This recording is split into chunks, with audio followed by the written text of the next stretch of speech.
วิโรธแล้วเจริญมรรคศีลสมาธิปัญญาเป็นหลัก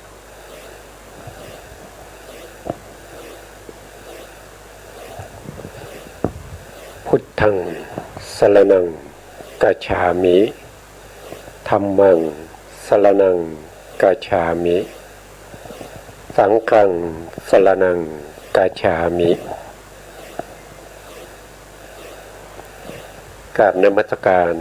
พระมหาเถระพระสังฆาธิการพระเถรานุเถระสวัสดีท่านผู้ฟังและผู้ชมทุกท่านที่ติดตามในรายการพระไตรปิฎกลอยฟ้าครั้งนี้เป็นครั้งที่101นะครับเราก็พูดถึงในเรื่องของสติปัฏฐานนะครับโดยเป็นอุเทศนะเป็นแค่หัวข้อเพราะจัดอยู่ในประเภทที่เป็นศีลในส่วนที่เป็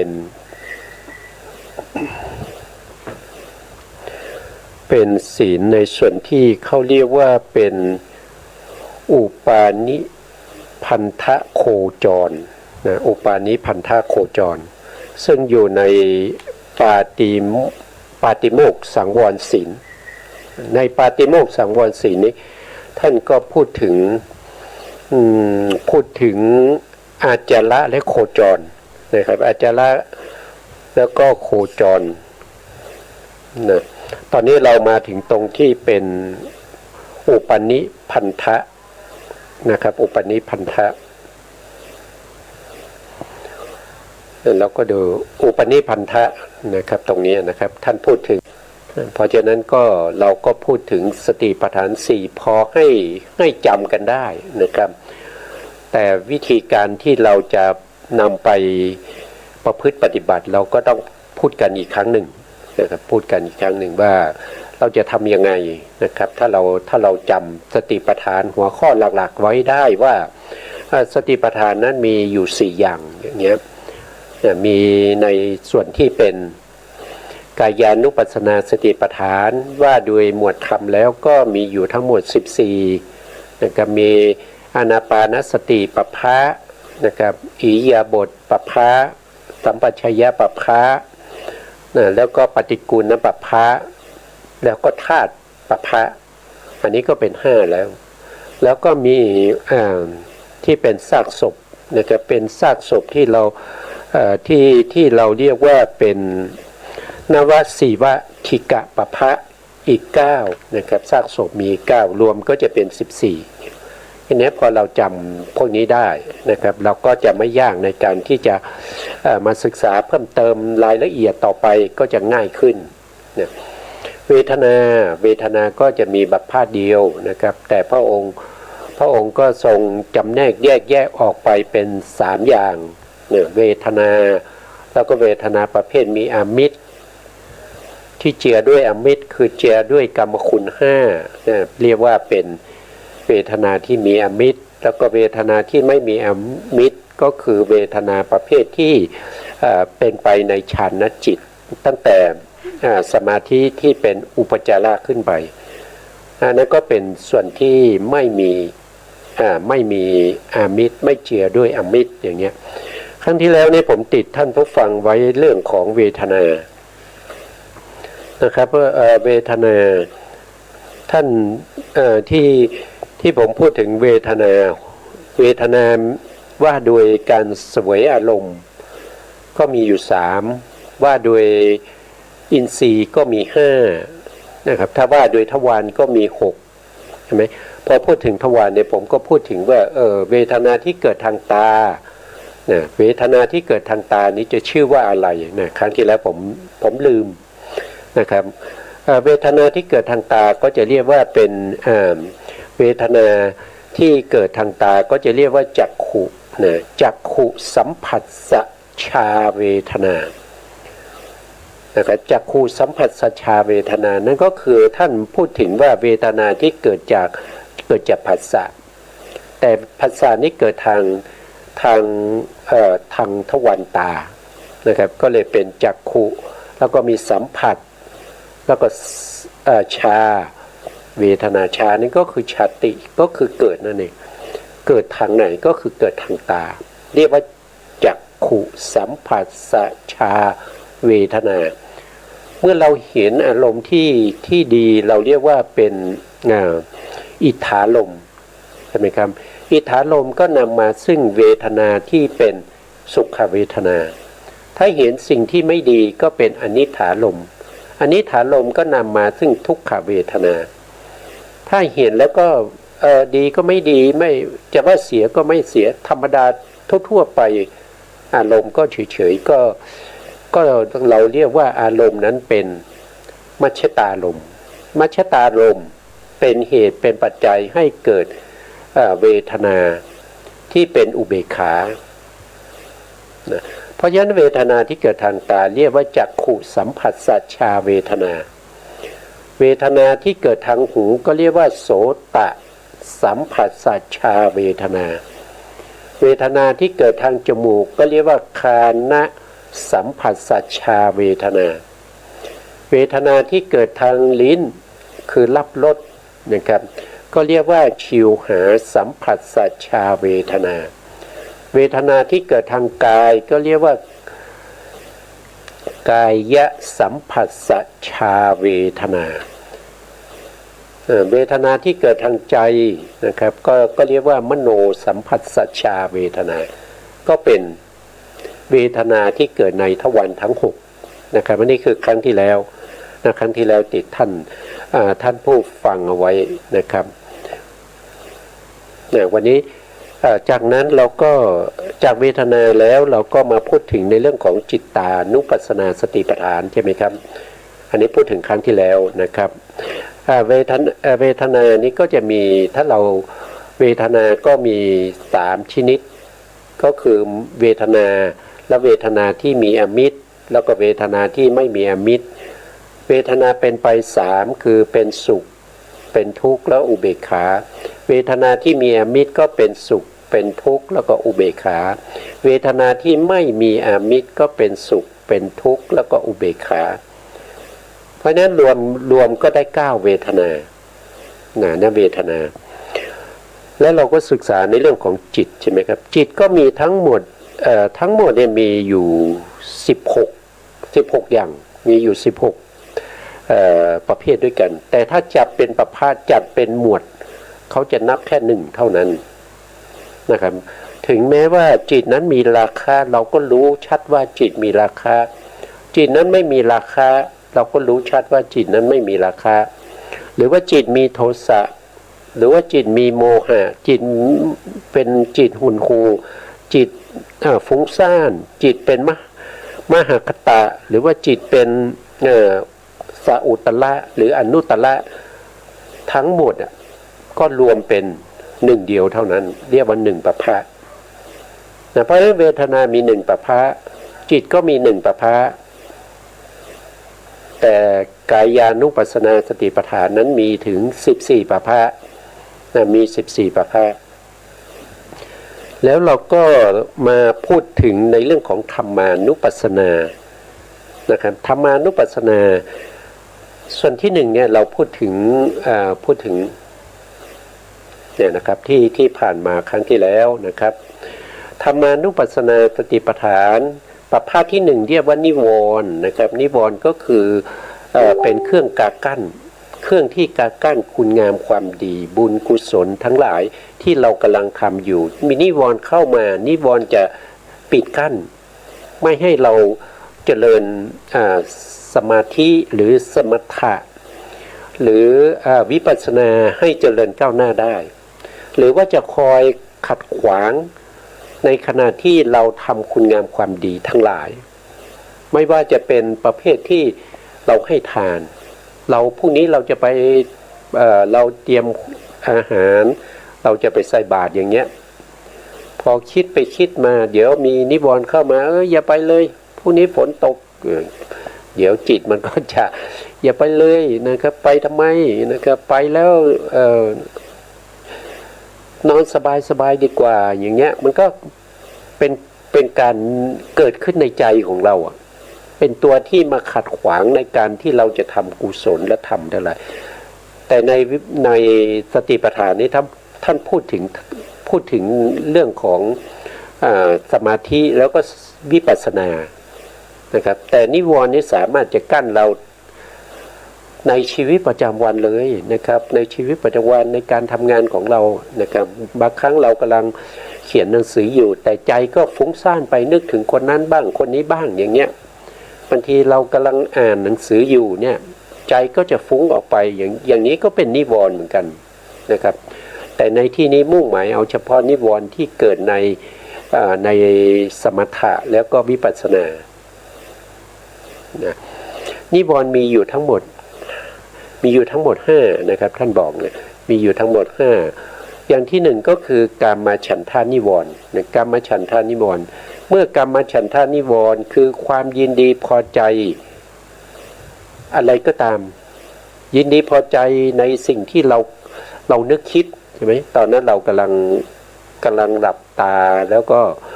กำลังนั่งคูบัลลังก์ตั้งกายตรงดำรงสติไว้เฉพาะหน้ากำหนดรู้ลมหายใจอยู่นึกถึงคนนั้นขึ้นมาชอบใจนึกถึงคนที่เราชอบนึกถึงเห็นหน้าเขาสวยๆเห็นหน้าเขาลอยมาอย่างเงี้ยเห็นเขาทำนู่นทำนี่นึกไปโอ้ชอบใจอย่างเงี้ยก็เป็นกามฉันทานิวรณ์เมื่อกามฉันทานิวรณ์เกิดขึ้นในใจก็รู้ชัดว่ากามฉันทานิวรณ์กำลังเกิดอยู่ในใจของเราอย่างนี้ก็ถือว่าในขณะที่เรารู้ว่านี่เป็นกามฉันทานิวรณ์นะมีลักษณะอาการที่เขาปรากฏอยู่ในใจของเรามันมีความยินดีชอบใจอย่างเงี้ยแล้วมีจิตที่เกิดทีหลังเนี่ยมันรู้ว่าอันนั้นเป็นกามฉันทานิวรณ์อย่างนี้เป็นวิปัสสนาสามารถที่จะรู้ได้ว่าจิตที่ดับไปก่อนหน้านั้นมีกามฉันทานิวรณ์นี้ประกอบอยู่อันนี้ก็เราก็พูดไปแล้วจนเรามาถึงตรงนี้นะครับจนมาถึงว่าเมื่อพยาปาทะมีอยู่ในจิตก็ย่อมรู้ชัดว่าพยาปาทะนั้นมีอยู่ในจิตของเราหรือเมื่อพยาปาทะไม่มีในจิตของเราไม่มีในจิตก็รู้ว่าพยาปาทะไม่มีอยู่ในจิตของเราอันนี้นะครับอันนั้นพยาปาทะก็คือ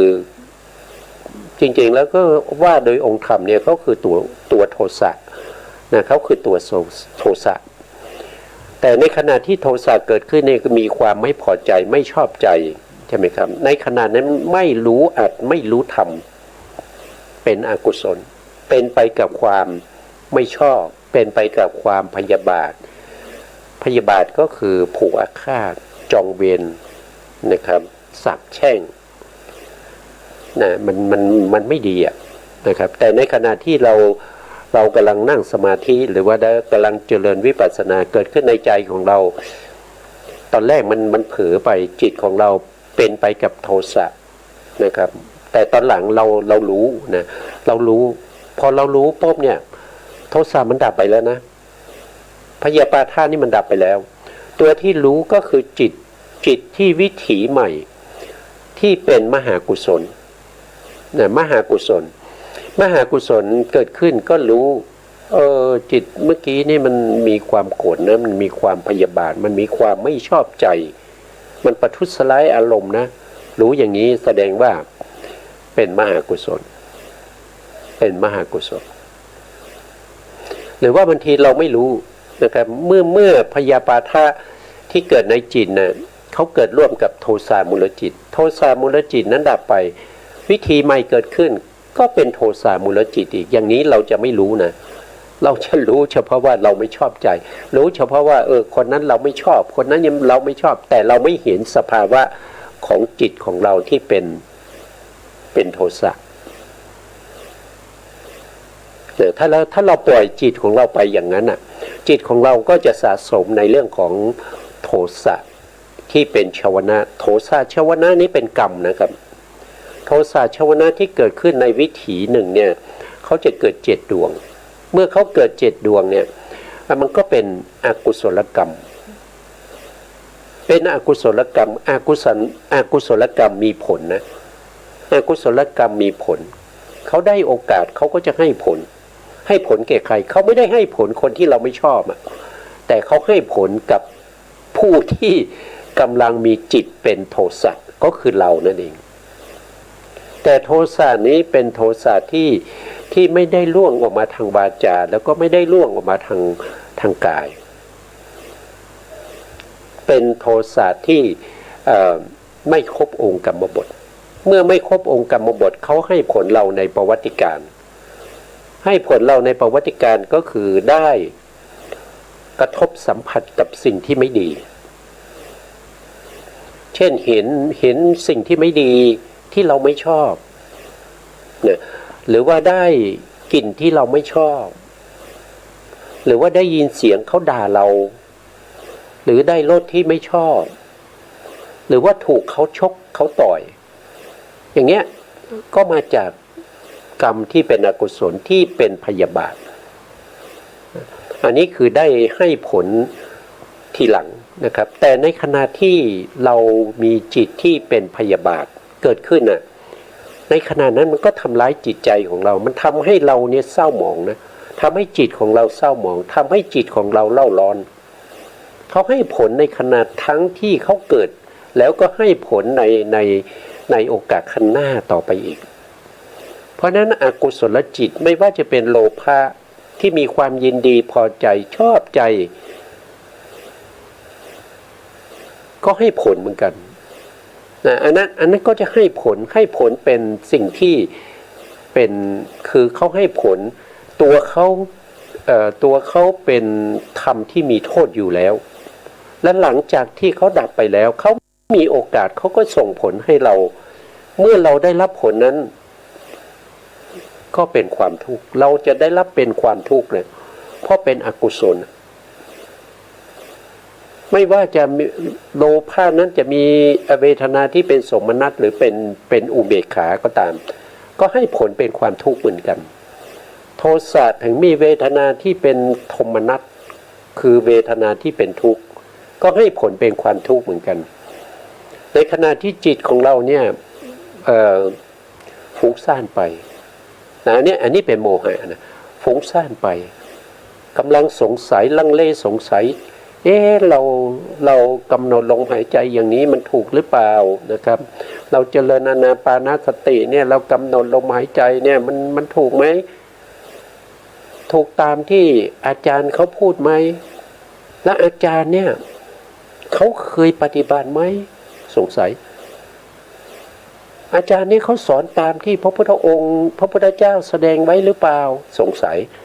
อย่างเงี้ยก็เป็นวิจิกิจฉานิวรณ์ใช่ไหมอันนั้นก็เป็นอกุศลเหมือนกัน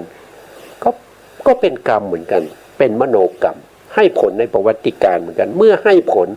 ก็จะเป็นความทุกข์พวกนี้ถ้าเป็นอกุศลโดยเป็นกุศลนี่เป็นกรรมกุศลก็ให้ผลเป็นความสุข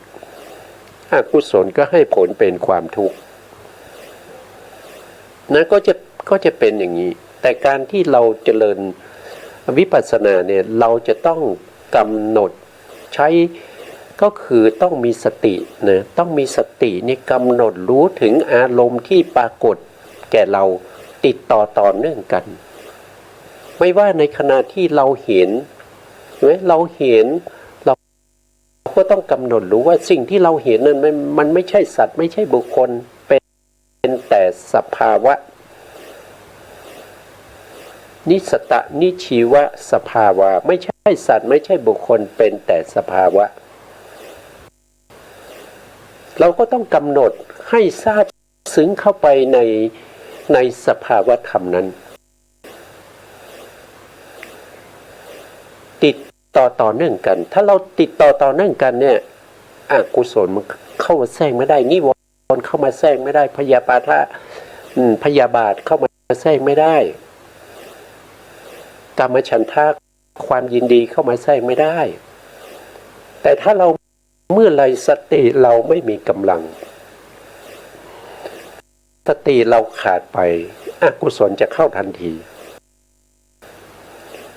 ก็เมื่อเขาเข้ามาเนี่ยเราก็ถ้าเรารู้ทันอกุศลนั้นก็ขาดไป กุศลก็จะเกิดขึ้นอย่างเงี้ยก็จะเป็นอย่างนี้นะครับนะพยาบาทนะครับเมื่อมีอยู่ในใจของเราเราก็รู้ชัดว่าเรามีพยาบาทอยู่ในใจในขณะที่เรารู้นั่นคือมหากุศลแล้วแต่พยาบาทนี้พยาบาทมารู้พยาบาทก็ได้แต่พยาบาทมารู้พยาบาทเนี่ยเขาจะเป็นไปด้วยกันเขาก็จะเป็นพยาบาทไปด้วยกันเนี่ยเขาจะไม่รู้สภาวะของพยาบาทหรอกเขาจะไม่น้อมไปในสภาวะของกามฉันทะแต่เขาจะเป็นไปพร้อมกับยินดีพร้อมไปกับจิตที่เป็นพยาบาทที่เกิดขึ้นข้างหน้าแต่ถ้าเราสามารถตัด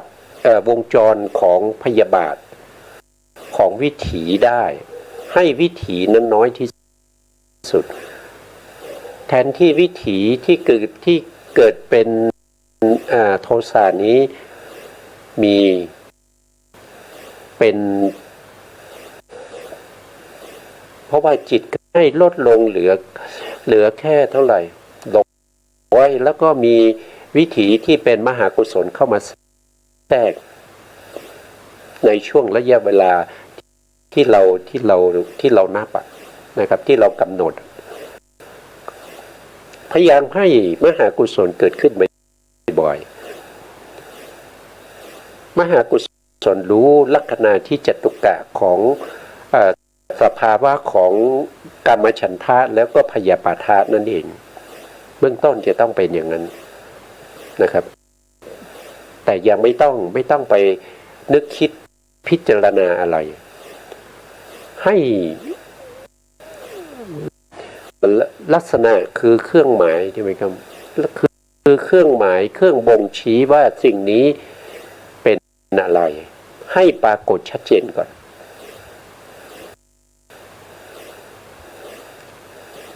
เมื่อปรากฏชัดเจนแล้วเนี่ย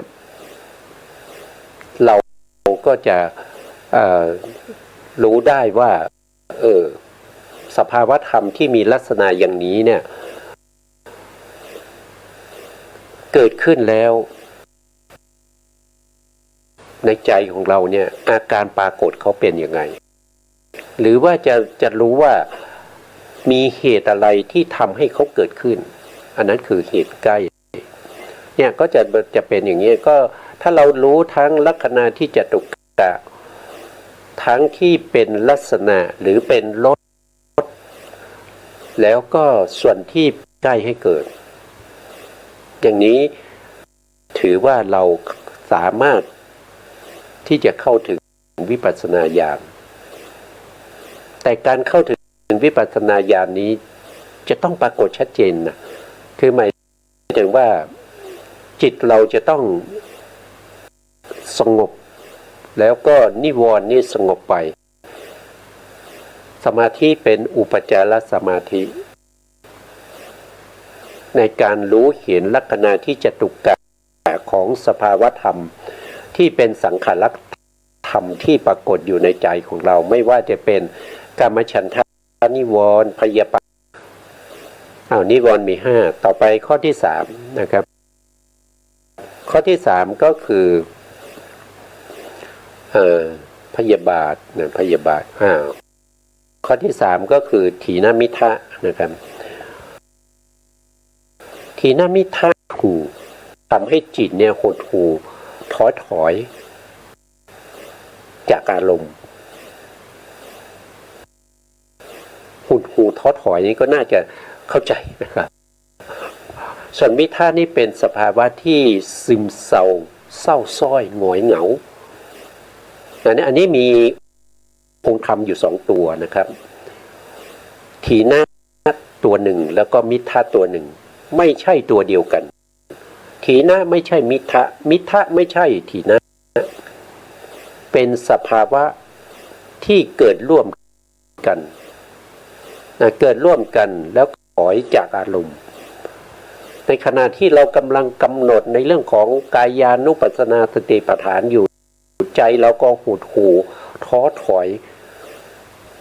ซึมขี้เกียจไม่อยากจะกำหนดเลย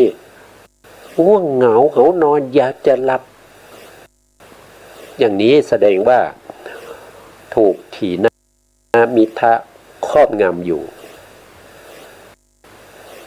ถ้าไม่รู้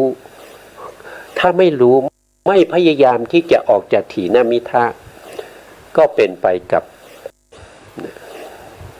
อันนี้รายละเอียดเราก็จะพูดกันต่อไปนะต่อไปนะครับถีนมิทะที่เกิดขึ้นในใจของเราก็รู้ชัดว่าจิตของเรามีถีนมิทะเมื่อถีนมิทะไม่เกิดขึ้นในใจของเราเราก็รู้ชัดว่าถีนมิทะไม่มีในใจของเราต่อไปก็จากถีนมิทะก็มาเป็นอุทธัจจะกุกุจจะนะครับมีองค์ธรรมสองตัวนะครับอุทธัจจะคือความฟุ้งซ่านตัวหนึ่งนะครับอุทธัจจะคือความฟุ้งซ่านตัวหนึ่งนะอันนี้คือองค์ธรรมตัวหนึ่งนะครับไม่ได้เป็นไม่ใช่กุกุจจะนะกุกุจจะก็ตัวหนึ่งไม่ใช่ถีนะไม่ใช่อุทธัจจะนะอุทธัจจะคือความฟุ้งซ่านขณะที่เราฟุ้งไปคิดถึงคนนั้นแป๊บยังไม่ทันไรก็ไปคิดถึงอีกคนหนึ่งคิดงานที่จะทำพวกนี้แล้วก็เราจะไปนู่นไปนี่เดี๋ยวก็คิดนู่นคิดนี่นะครับคือไม่ตั้งมั่นในอารมณ์ไม่ตั้งมั่นอยู่ในอารมณ์ใดอารมณ์หนึ่งฟุ้งไปเรื่อยๆอันนี้คืออุทธัจจะก็มีถ้าไปพบกับอารมณ์ที่ไม่ดีก็เกิดเป็นกุกุจจะเกิดความรำคาญใจเกิดความรำคาญใจก็เป็นประเภทที่เป็นกุกุจจะรำคาญใจในกุศลธรรมที่ยังไม่ได้ทำรำคาญใจในอกุศลที่เราทำเราไม่น่าทำเลยสงสารเขาตอนนั้นเราทำไปได้เพราะอะไรทำไมเราถึงทำกับเขาอย่างนั้นเราไม่น่าทำเลยมันทำไปแล้ว นะครับอันนี้เป็นกุกุจจะนะครับก็คือความรำคาญใจในกุศลธรรมที่ยังไม่ได้ทำรำคาญใจในกุศลธรรมที่ทำไปแล้วเกิดขึ้นในใจก็รู้ชัดว่าอุทธัจจะกุกุจจะเกิดขึ้นแล้วณภายในจิตของเราเมื่ออุทธัจจะกุกุจจะไม่เกิดอยู่ภายในจิตของเราก็รู้ชัดว่าอุทธัจจะกุกุจจะไม่เกิดอยู่ณภายในจิตของเราจากไปไหน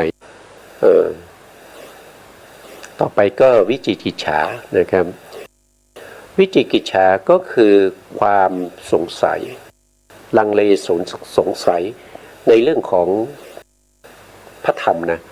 สงสัยในเรื่องของสิกขาสามสงสัยในคุณพระพุทธพระธรรมพระสงฆ์อย่างเงี้ยแต่ไม่วิจิกิจฉาในที่นี้ไม่ได้สงสัยว่า2 คูณ 4เป็น8หรือเปล่าอย่างนี้ไม่ใช่นะบ้านในกอไปทางไหนอย่างนี้ไม่ใช่วิจิกิจฉานะครับสงสัยว่าเมื่อวานนี้คือในกออาจจะมาหยิบเอาปากกาที่โต๊ะเราไปแล้วก็ไม่ได้คืนสงสัยอย่างนี้ไม่ใช่วิจิกิจฉาสงสัยว่าเช้านี้เราไปบิณฑบาตเราไปบ้านบิณฑบาตบ้านเพื่อนของเราไปหรือเปล่าเนี่ยสงสัยไม่เช้าเราฉันอะไรนะครับมีอะไรเราฉันอะไรไปนะครับก็สงสัยอย่างนี้ไม่ใช่วิจิกิจฉาวิจิกิจฉาจะต้องเป็นไปในสิกขาสามคือสงสัยในเรื่องของศีลสงสัยในเรื่องของศีล สงสัยในเรื่องของสมาธิสงสัยในเรื่องของการเจริญวิปัสสนาสงสัยในคุณของพระพุทธเจ้าสงสัยในคุณของพระธรรมสงสัยในคุณของพระสงฆ์อย่างเงี้ยเป็นวิจิกิจฉาแต่ถ้าเป็นทางโลกไม่ใช้วิจิกิจฉานั่นเป็นสงสัยก็เป็นสงสัยธรรมดาไม่ใช่วิจิกิจฉาในที่นี้นะครับการสงสัยอย่างนี้นี่อันนั้นเราก็จะพูดกันอีกทีนะครับเพราะเมื่อจิตของเรานะวิจิกิจฉามีอยู่หน้าภายในจิตก็ย่อมรู้ชัดว่าวิจิกิจฉาอยู่หน้าภายในจิตของเราหรือเมื่อวิจิกิจฉาไม่วิจิกิจฉาไม่มีอยู่นะก็จะเป็นลักษณะนี้นะครับเมื่อเราสภาวะธรรมเหล่านี้มันเกิดขึ้นในใจของเรารู้ชัดภายในของเราแล้วเนี่ยภายนอกเราก็รู้ได้นะครับเรามีกามฉันทานิวรณ์แล้วเป็นความยินดีลักษณะความยินดีเป็นอย่างนี้เรามีพยาปาทานิวรณ์ในใจของเราก็รู้ว่าความไม่ชอบใจไม่พอใจมีลักษณะอย่างนี้ถีนามิทะมีอยู่ในใจของเราทำให้จิตของเรานี้เสื่อมซึมท้อถอยของเราเป็นความลังเลสงสัยในใจของเรามันเป็นอย่างนี้เราก็รู้ชัดความฟุ้งซ่านความรังคาญใจของเราเป็นอย่างนี้เราก็รู้ชัดเมื่อเรารู้ในใจของเราเนี่ยผู้อื่นนะครับผู้อื่นเขาก็มีอย่างเรานี่แหละนะเขาก็มีอย่างเราถ้าตามของความยินดีพอใจเหมือนกับเราเลยเขามีพยาปาทะเกิดขึ้นคือความไม่ชอบใจไม่ชื่นไม่แช่มชื่นในจิตมีแต่ความเล่าร้อนเศร้าหมองในใจมันเป็นยังไงเขาก็เป็นอย่างนั้นแต่ถ้าเราไม่รู้ชัดตัวเราเนี่ยเราไม่สามารถจะรู้คนอื่นได้นะครับว่ามากเลยอ่ะเราก็ไม่รู้ละเรารู้แต่เพราะชื่อเรารู้แต่ชื่อแต่เราไม่รู้ว่ากามฉันทะจริงๆนะลักษณะอาการเป็นอย่างไรเราไม่รู้เพราะฉะนั้นเราก็ไม่รู้เราก็รู้แต่บัญญัติเท่านั้นเราไม่รู้ตัวจริงเขาถ้ารู้ในใจของเราเนี่ยใครมาบอกเราว่าเขามีกามฉันทานิวรณ์เป็นอย่างนี้อย่างนี้เราก็รู้ได้ว่าลักษณะกามฉันทานิวรณ์เนี่ยในใจของเราเป็นอย่างไรใจของเขาก็เป็นอย่างนั้นก็รู้ชัดได้ทั้งภายในและภายนอกอย่างนี้เป็นต้นนะครับอันนี้ก็จบในเรื่องของนิวรณ์ครับนิวรณ์จบในเรื่องของนิวรณ์เพราะฉะนั้นนิวรณ์มี5นะครับจำไว้ว่านิวรณ์มี1คือกามฉันทานิวรณ์2คือพยาปาทานิวรณ์3คือถีนามิทานิวรณ์4คืออุทธัจจะกุกุจจานิวรณ์นี่มาในพระสูตรนะแต่ถ้าเป็นพระอภิธรรมนี้ก็จะเพิ่มมีตัวหนึ่งนะครับกับนิวรณ์มี6นะในอภิธรรมเราศึกษามาแล้วในอกุศลสังขะนะครับมีอยู่6ก็คือเพิ่มอะไรมานะครับข้อที่6ก็คือเพิ่มอวิชานิวรณ์มาอีกตัวหนึ่งก็เอาแค่นี้นะครับเพราะว่าเราจะกลับมาศึกษาอีกครั้งหนึ่งในเมื่อเราก็ผ่านไปนะอันนี้คือประภาสที่1ในธรรมานุปัสสนาสติปัฏฐานต่อไปประภาสที่2ในธรรมานุปัสสนาสติปัฏฐานนั่นก็คือขันธปภะขันธปภะนะครับเราก็มาดูรายละเอียดนะครับดูก่อนนะดูกัลละภิกษุทั้งหลายอีกข้อหนึ่งภิกษุพิจารณาเห็นธรรมในธรรมคืออุปทานขันธ์5 อุปทานขันธ์ห้าอุปทานนี้คือการยึดมั่นนะยึดมั่นในขันธ์ทั้งห้ายึดมั่นในรูปขันธ์ว่าเป็นเรารูปเป็นเราเราเป็นรูปของเราเรามีรูป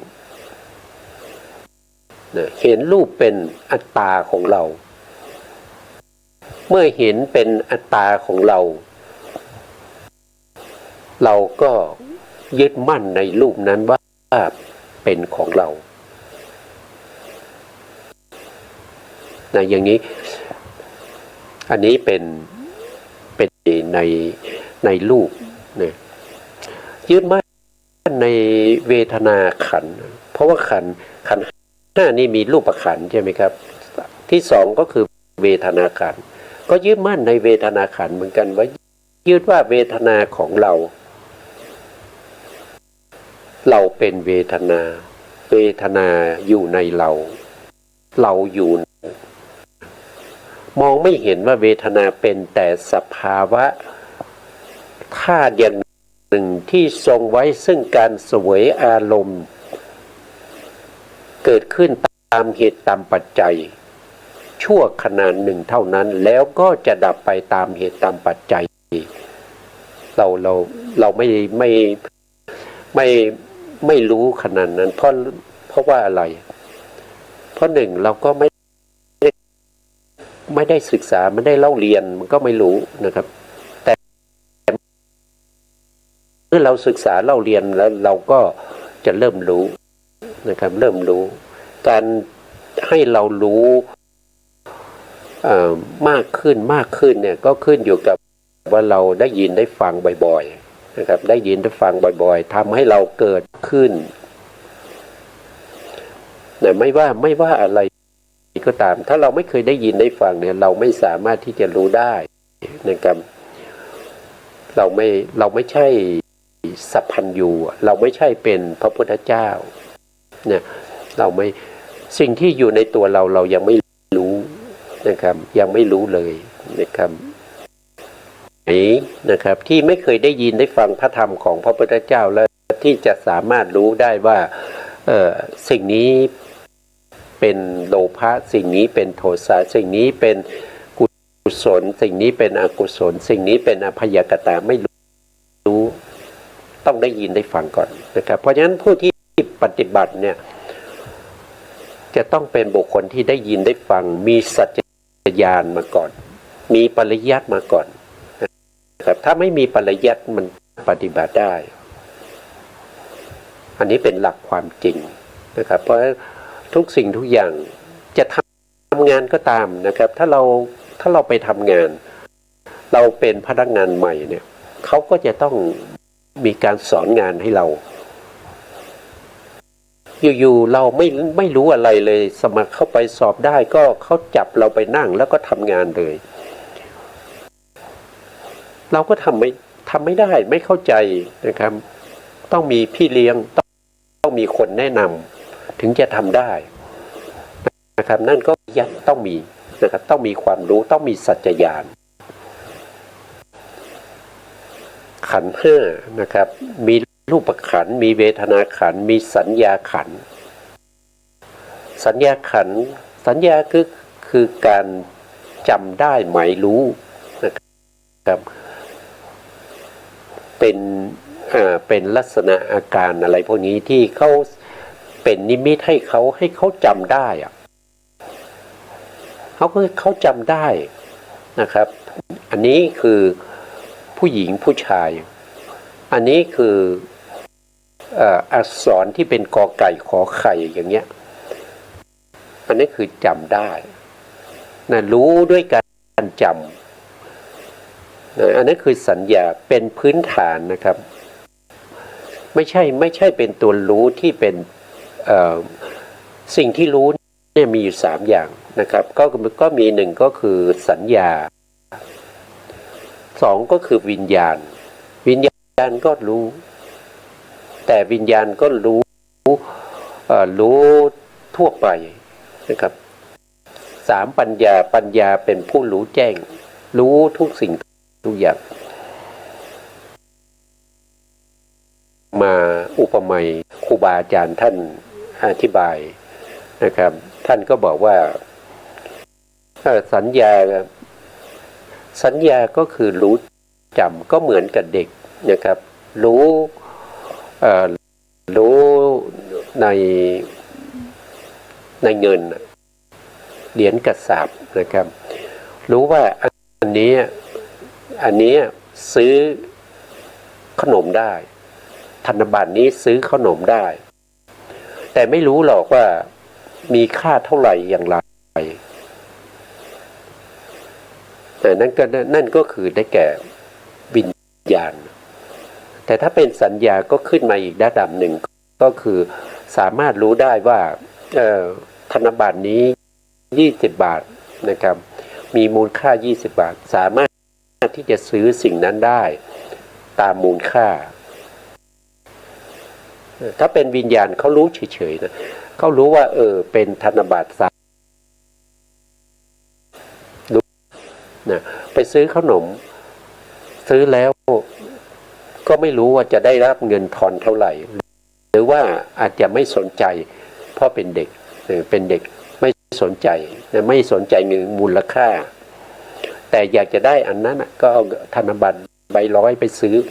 ก็ได้เหมือนกันแต่ไม่รู้ค่านะแต่ถ้าเป็นสัญญานี่คือรู้ค่าแล้วรู้ว่าของนี้20 บาทเวลาไปซื้อก็จะได้มูลค่า20 บาทได้เงินทอนกลับมานะครับก็จะจับได้อย่างนี้นะแต่ถ้าเป็นปัญญานี่จะรู้ไปอีกว่ารู้มากกว่านั้นนะครับรู้ธนบัตรรู้มูลค่าแล้วก็ยังรู้อีกว่าเหรียญกระสาบหรือว่าธนบัตรนี้เป็นของจริงหรือว่าของเลียนแบบสามารถรู้ได้อย่างนี้เป็นตัวรู้ที่รู้แจ้งนะครับรู้แจ้งสิ่งเหล่านี้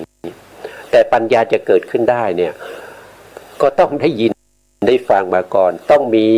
สัจจญาณมาก่อนต้องมีปริยัติมาก่อนต้องมีสุตตะมยญาณได้ยินได้ฟังมา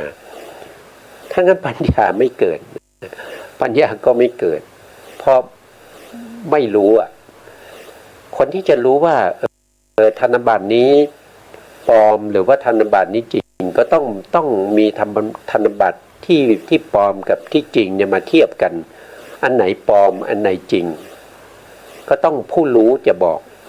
นะครับเราถึงจำได้เราถึงจะรู้ได้ว่าถึงจะสามารถรู้ได้ว่าอันนี้คือของจริงของปลอมมันก็ต้องมาจากปริยัตินั่นแหละนะปริยัติจึงมีความสำคัญนะครับพระพุทธศาสนาจะตั้งอยู่ได้ด้วยปริยัตินะถ้าปริยัติหมดไปเนี่ยการประพฤติปฏิบัติก็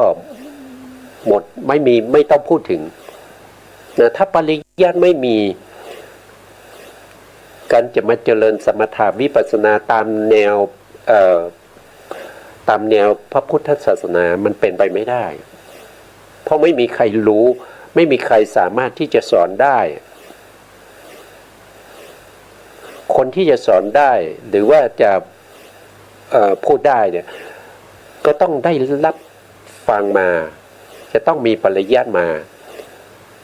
เราไม่ใช่พระพุทธเจ้านะครับเราไม่ใช่พระพุทธเจ้าพระพุทธเจ้าไม่ต้องนะพระพุทธเจ้านี่สะสมบารมีมามากแล้วเป็นผู้ที่รู้สามารถที่จะบอกได้รู้ไปถึงในจิตตสันดานของเราด้วยรู้ถึงอนุสัยที่นอนเนื่องในขันธสันดานของเราด้วยแม้กระทั่งอนุสัยที่อยู่ในตัวของเราเนี่ยเรายังไม่รู้เลยนะครับเรายังไม่รู้เลยเพราะอนุสัยเป็นสภาวะธรรมที่สงบนิ่งอยู่ในขันธสันดาน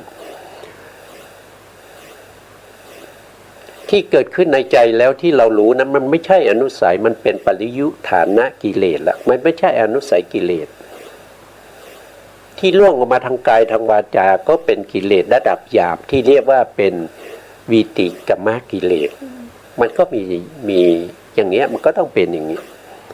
ไม่ใช่มันต้องเป็นอย่างนี้คือมันเป็นอย่างนี้โดยธรรมชาติเขาเป็นอย่างนี้นะครับแต่ผู้ที่รู้อย่างเช่นพระพุทธเจ้าเนี่ยผู้ที่ตรัสรู้เป็นพระพุทธเจ้าเนี่ยคือเขาสะสมบารมีมามากและก็ยาวนาน ถามว่าเรากับพระพุทธเจ้าเนี่ยเวียนว่ายตายเกิดมาเนี่ยใครมากกว่ากันก็มาเท่ากันนั่นแหละนะพระพุทธเจ้าเวียนว่ายก่อนที่จะได้เป็นพระพุทธเจ้าเนี่ยท่านเวียนว่ายตายเกิดมานับภพนับชาติไม่ถ้วนเป็นอาเนกชาติเราก็เวียนว่ายตายเกิดมานับภพนับชาติไม่ได้เป็นอาเนกชาติแต่ท่านสะสมบารมีตั้งคุณงามความดีจนได้เป็นพระพุทธเจ้าแต่เราก็เวียนว่ายตายเกิดมาอย่างนั้นเหมือนกัน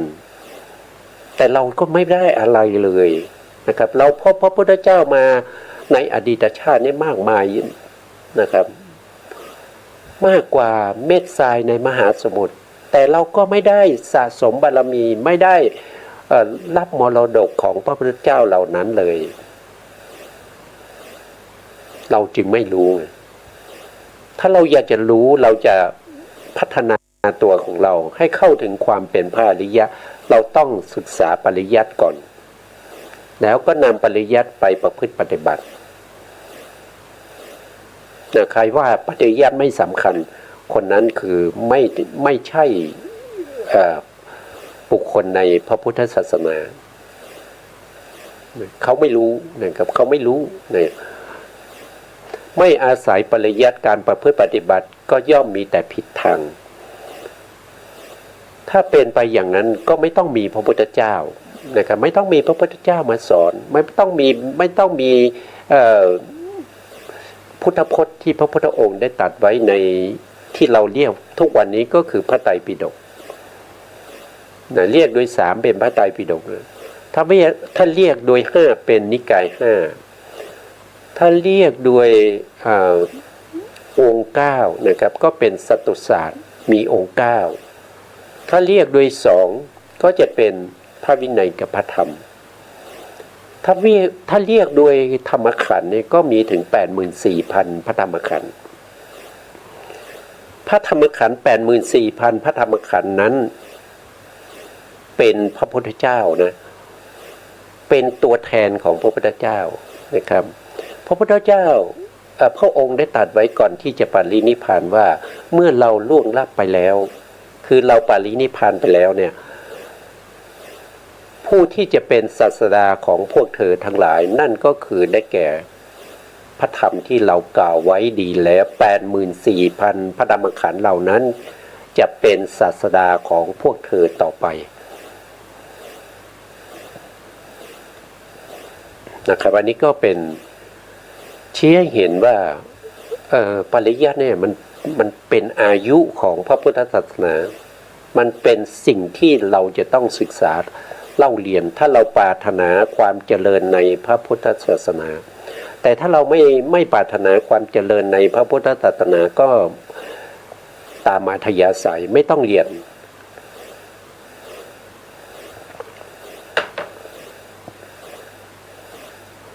อันนี้ก็นอกจากนั้นนะครับเราก็กลับมาสู่เนื้อหาต่อนะครับท่านก็อันนี้อะไรนะไปจนนะพิจารณาเห็นนะครับพิจารณาเห็นรูปนะครับรูปที่พูดไปนะครับว่าเป็นขันธ์5นะครับมีรูปขันธ์นะอย่างนี้เป็นรูปขันธ์นะครับพิจารณาถึงอย่างนี้ความเกิดของรูปขันธ์ความเกิดขึ้นของรูปขันธ์แล้วก็พิจารณาว่านี้เป็นความดับของรูปขันธ์รูปขันธ์จะเกิดเนี่ยก็เกิดได้ด้วยอาการ5อย่างนะครับก็เกิดเมื่อมีกรรมใช่ไหมครับเมื่อมีกรรมนะครับเมื่อมีกรรม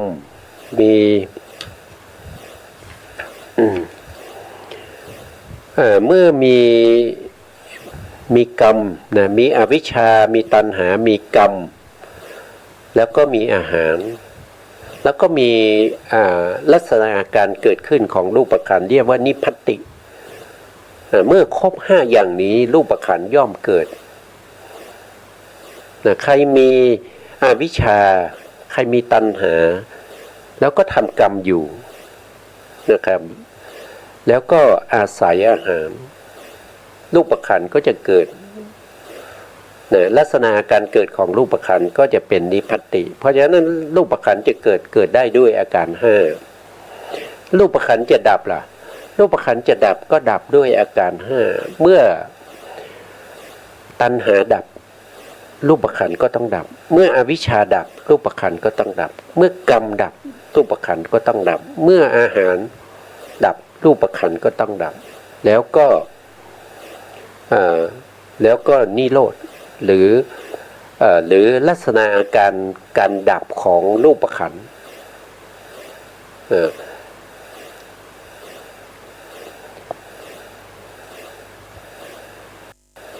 ลักษณะการดับของรูปขันธ์นะครับก็เป็นอะไรอนิจจตา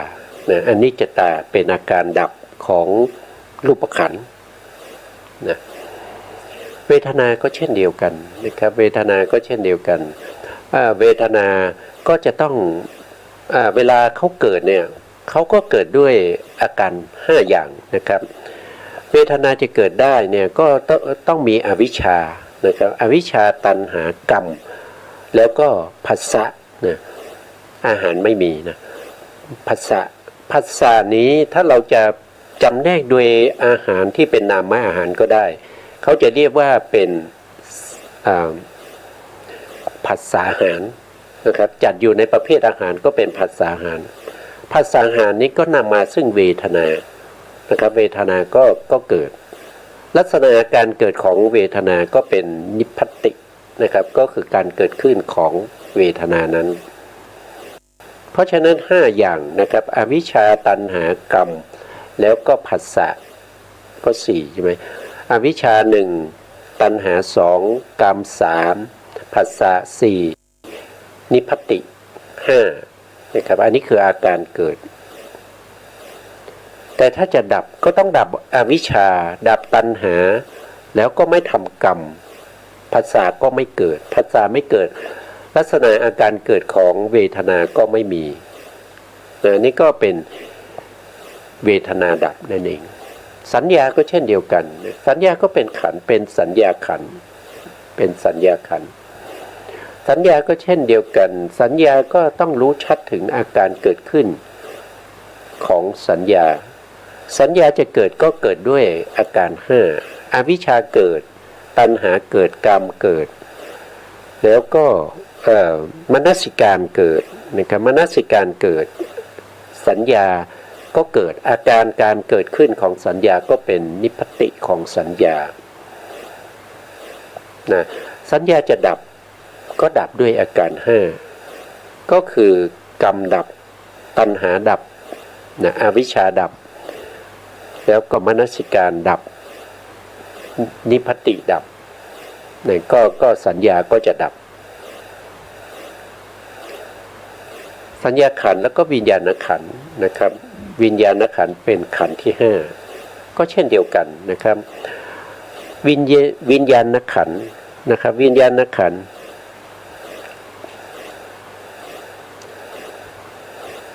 วิญญาณขันธ์เนี่ยก็จะมีอวิชชาเกิดนะครับอวิชชาเกิดตัณหาเกิดกรรมเกิดแล้วก็สังขารเกิดอวิชชาก็จะเกิดลักษณะการเกิดของอวิชชาก็เป็นนิพพัตติแต่ถ้าสิ่งเหล่านี้ดับไปก็ถือว่าวิญญาณดับนะครับก็จะได้ขันธ์5นะครับขันธ์5มีรูปขันธ์1ใช่ไหมครับมีสัญญามีรูปขันธ์1เวทนาขันธ์2สัญญาขันธ์3สังขารขันธ์สังขารขันธ์ก็ไม่ได้พูดถึงสังขารขันธ์อยู่ตรงนี้นะครับสังขารขันธ์นะก็เช่นเดียวกันสังขารขันธ์ที่เกิดก็เกิดด้วยอาการ5ก็คืออวิชชาเกิดนะครับตัณหาเกิดกรรมเกิดแล้วก็มนสิการเกิดนิพพติเกิดสังขารก็จะเกิดสังขารจะดับด้วยอาการทั้ง5นี้ดับก็คืออวิชชาดับตัณหาดับกรรมดับ แล้วก็มนสิการดับนะครับนิพพติดับอันนี้ก็ครบขันธ์ห้านะครับรู้ทั้งรู้ทั้งการเกิดและการดับของขันธ์ห้า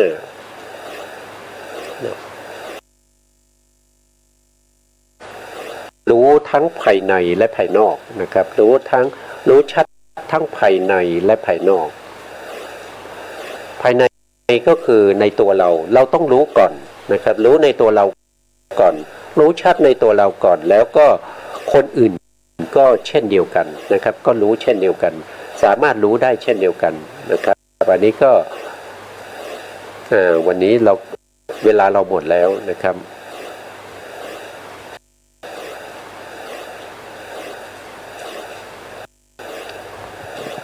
สุดท้ายนี้ขอกราบขอบพระคุณพระครูสมุทรวิสุวัฒน์วรกิจโจผู้อำนวยการสถานีวิทยุเพื่อ FM 104.5 เมกะเฮิรตซ์วัดฝายหินจังหวัดเชียงใหม่และขอกราบขอบพระคุณพระครูปริยัติยานุศาสตร์ขอบคุณท่านผู้ฟังและผู้ชมทุกท่านที่ติดตามในรายการพระไตรปิฎกลอยฟ้าพบกันใหม่ในโอกาสต่อไปครับวันนี้ลาไปก่อนครับสวัสดีครับ